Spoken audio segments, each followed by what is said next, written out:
నమస్తే. ఇన్నాళ్ళు నన్ను సపోర్ట్ చేస్తూ, ఎంకరేజ్ చేస్తూ మీ ప్రేమని నాకు అందిస్తున్న ప్రతి ఒక్కరికి కృతజ్ఞతలు.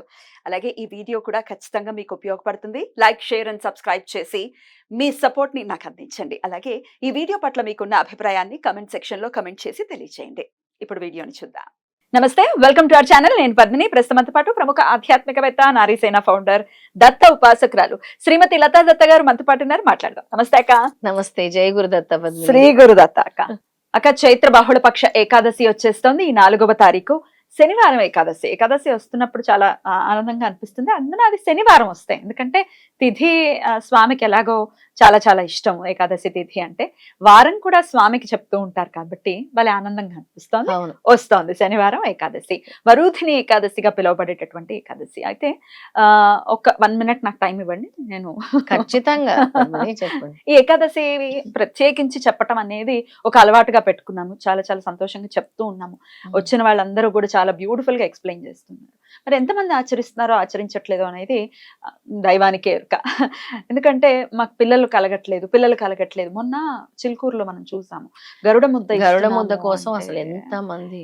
ఇష్యూ బాబోయ్, 3 గంటలు మొత్తం ఆ రూట్ అంతా బ్లాక్ అయిపోయిందట. మొత్తం బ్లాక్ అయింది. రావద్దు బాబోయ్ అంటూ వీడియోలు పెట్టినప్పటికీ వెళ్ళారు.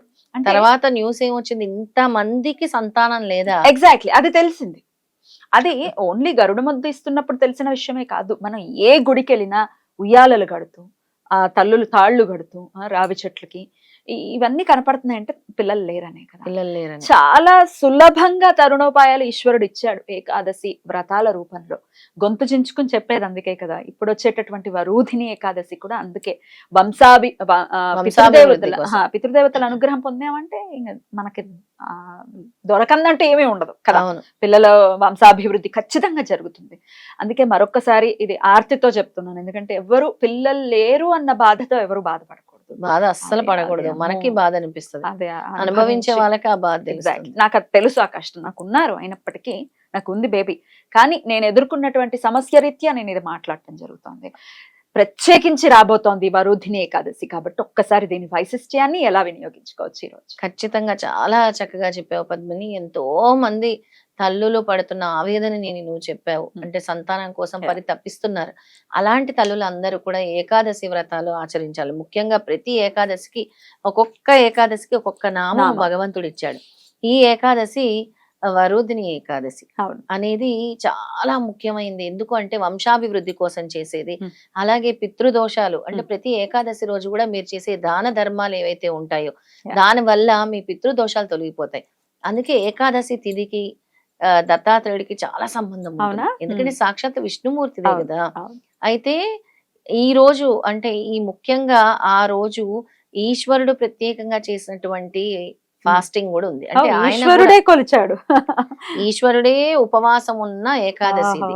ఎందుకు అని అంటే ఈశ్వరుడు ఏదో ఒక విషయంలో బ్రహ్మకి ఈశ్వరుడికి వచ్చినప్పుడు బ్రహ్మదేవుడి 5వ తల తీసేసినప్పుడు బ్రహ్మదేవుడు ఇచ్చిన శాపము ఈశ్వరుడికి, ఆ శాపాలు ఉంటాయి. అప్పుడు ఆ శాపం తొలగడానికి ఈశ్వరుడు ఆచరించినటువంటి ఏకాదశి ఈ ఏకాదశి. ప్రత్యేకంగా ఈ ఏకాదశి రోజు ఆయన ఉపవాసం ఉండి ధ్యానం చేసి ఆ శాప విముక్తుడు అయ్యాడనమాట. అంటే ఆ కర్సు నుంచి ఆయన తప్పించుకున్నారు, ఆ శాపం నుంచి.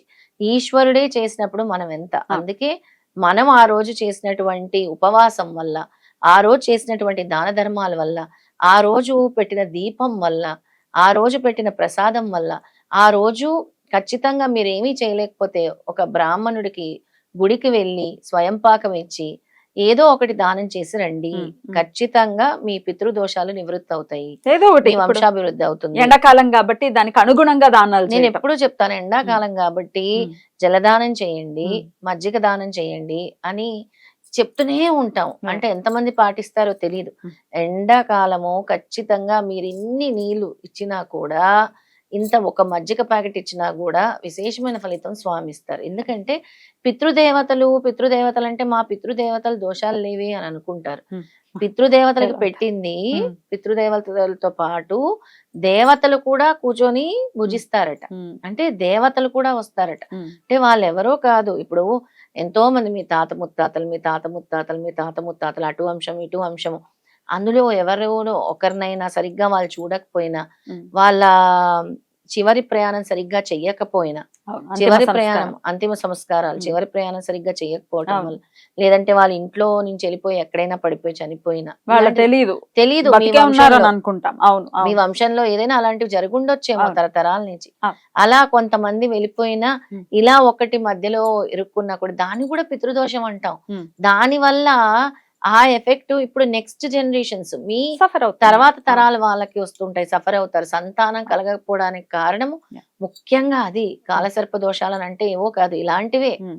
ఇలాంటివే వీటి వల్ల మీరు ఎవరైతే ఉపవాసం చేసి రేపటి రోజు దత్తాత్రేయుడిది నేను చెప్పే ఉమ్. నామం చదువుకుంటారో, ఉమ్. అలాగే దత్తాత్రేయుడి స్తోత్రము, అలాగే సిద్ధమంగళ స్తోత్రము, విష్ణుమూర్తి వామన అవతారం రేపు ఉమ్. పూజిస్తే చాలా మంచిది. ఉమ్. అసలు విష్ణుమూర్తి అంటేనే దత్తుడు, దత్తుడు అంటేనే విష్ణుమూర్తి, అవును. వేరే లేరు అసలు. ఎగ్జాక్ట్లీ. అలాగే ఈశ్వరుడు ఆచరించారు కాబట్టి ఈశ్వరుని కూడా తలుచుకోండి. రేపు చక్కటి నేతి దీపం పెట్టుకోండి, తప్పకుండా. ఉపవాసం చేయండి. ఉమ్. ఆ నేను ఎప్పుడు చెప్తాను, తెల్లటి పుష్పాలతో పూజించండి, పసుపు రంగు పుష్పాలతో పూజించండి అని చెప్తుంటాను. వామనావతారం అన్నారు కాబట్టి వెంటనే అనిపించింది వామనోపాఖ్యానాన్ని ఒక్కసారి వినే ప్రయత్నం యూట్యూబ్ లో కూడా అవైలబుల్ గా ఉంది. అవును. ఎంతో అద్భుతంగా చాగంటి కోటేశ్వరరావు గారు చెప్పారు. అసలు మనసుకి హత్తుకుంటుంది, ఇంకా అసలు మైండ్ లో నుంచి వెళ్ళదు ఆయనది కనుక వింటే. అవును, అంత అస్సలు అద్భుతంగా చెప్పారు. చాలా అద్భుతంగా వినే ఉంటుంది. ప్రయత్నం చేద్దాం. తప్పకుండా వింటే చాలా మంచిది. అయితే ఉమ్. విష్ణుమూర్తికి సంబంధించి శాంతాకారం భుజగసేనం, పద్మనాభం సునీసం, విశ్వాకారం గగన సదృశ్యం, మేఘవర్ణం శుభాంగం, లక్ష్మీకాంతం కమలనయనం, యోగి హృదయానగమ్యం, వందే విష్ణు భవహారం, సర్వలోకైకనాదం. బాగుంటుంది. అది చదువుకున్నా చాలు. అంటే ఏమి రాకపోయినా అది మీరు 108 సార్లు చదువుకున్నా కూడా ఉమ్. విష్ణు అనుగ్రహం తప్పకుండా ఉంటుంది, విష్ణుమూర్తి అనుగ్రహము. లక్ష్మీకాంతితో వెలిగిపోతున్నట్టుగా ఒక్కసారి ఊహ చేస్తూ చేస్తూ ఆ నామాన్ని చేస్తే చేయాలి. అసలు అద్భుతం. ఏం రాకపోతే అంటే ఓం నమో భగవతే వాసుదేవాయ నామానికి ఎంతటి పవర్ ఉందంటే, ఈ ఏకాదశి రోజే కలిపురుషుడు అసలు చూశారంట నది తీరంలో ఎవరినైనా పట్టుకుందామని ఎదుగుతుంటే, ఒక బక్క పలచగా ఉన్న ఒక ముసలతను వెళ్తూ ఉంటే ఆయన వెళ్ళి పట్టేసుకుందామని వెళ్తే కరెంట్ షాక్ కొట్టి అంత దూరం ఎగిరిపోయాడంట. అయితే వెళ్ళి అసలు ఏం జరుగుతుంది ఇది, నాకే ఇంత శక్తి, ఆ శక్తి ఏంటి అని అంటే అప్పుడు నారదుడు వెళ్ళాడంట, వెళ్ళి అడిగాడంట. అసలు ఎవరిని అడగాలి అనుకొని నారదుడిని కలిసి అడిగితే తెలుస్తుంది విషయం. అంటే ఎవరనుకున్నావు నాయన, ఆయన విష్ణుమూర్తి ఉపాసన చేస్తాడు నిరంతరం. ఆయన నోటి మీద ఓం నమో భగవతే వాసుదేవాయ, విష్ణుమూర్తి గనక తెలిసిందనుకో నిన్ను తొక్కేస్తాడు అనగానే భయపడిపోతాడట కలిపురుషుడు. అలాంటి అద్భుతమైన మంత్రం ఓం నమో భగవతే వాసుదేవాయ. సర్వ రక్షాకరణం అంటే ప్రొటెక్షన్ అలా ఉంటుంది అని చెప్పటానికే ఈ చిన్నటి ఉదాహరణ చెప్పాను. బ్యూటిఫుల్. అలాగే దత్త నామాన్ని కూడా చెప్తాను. తప్పకుండా పద్మిని, దత్తాత్రేయుడిది కూడా పూజ తప్పకుండా చేయాలి. అన్నిటి బాధల నుంచి కూడా విముక్తి పొందడానికి ఈ మంత్రం చదువుకోవచ్చు. నమస్తే భగవాన్ దేవ దత్తాత్రేయ జగత్ ప్రభో, నమస్తే భగవాన్ దేవ దత్తాత్రేయ జగత్ ప్రభో, సర్వ బాధ ప్రశమనం కురు శాంతిం ప్రయచ్చమే, సర్వ బాధ ప్రశమనం కురు శాంతిం ప్రయచ్చమే. అన్ని బాధల నుంచి కూడా మమ్మల్ని కాపాడు. రేపటి అద్భుతమైన రోజు. ఈ మంత్రాన్ని మీరు 108 సార్లు గనక చదువుకుంటే అన్ని బాధల నుంచి కూడా స్వామి అందరినీ రక్షిస్తారు. అద్భుతం అక్క. అలా రక్షించాలి. ప్రత్యేకించి పిల్లలు లేరు అని బాధపడుతున్న వాళ్ళు ఇంత సులభంగా ఉపవాసం చేసి ఇద్దరు నియమనిష్టలను గనక పాటిస్తూ ఉపవసిస్తే ఖచ్చితంగా విష్ణుమూర్తి స్థితికారకుడు విష్ణువు ఆయన అనుగ్రహాన్ని పరిపూర్ణంగా పొంది బిడ్డలు కలగాలి. ఎవరైతే ఆ బాధతో ఇబ్బంది పడుతూ ఉన్నారో వాళ్ళకి ఆ బాధ నివృత్తి అవ్వాలని మనస్ఫూర్తిగా కోరుకుంటూ చాలా చక్కగా వివరించారక్క. Thank you so very much. తప్పకుండా. నమస్తే.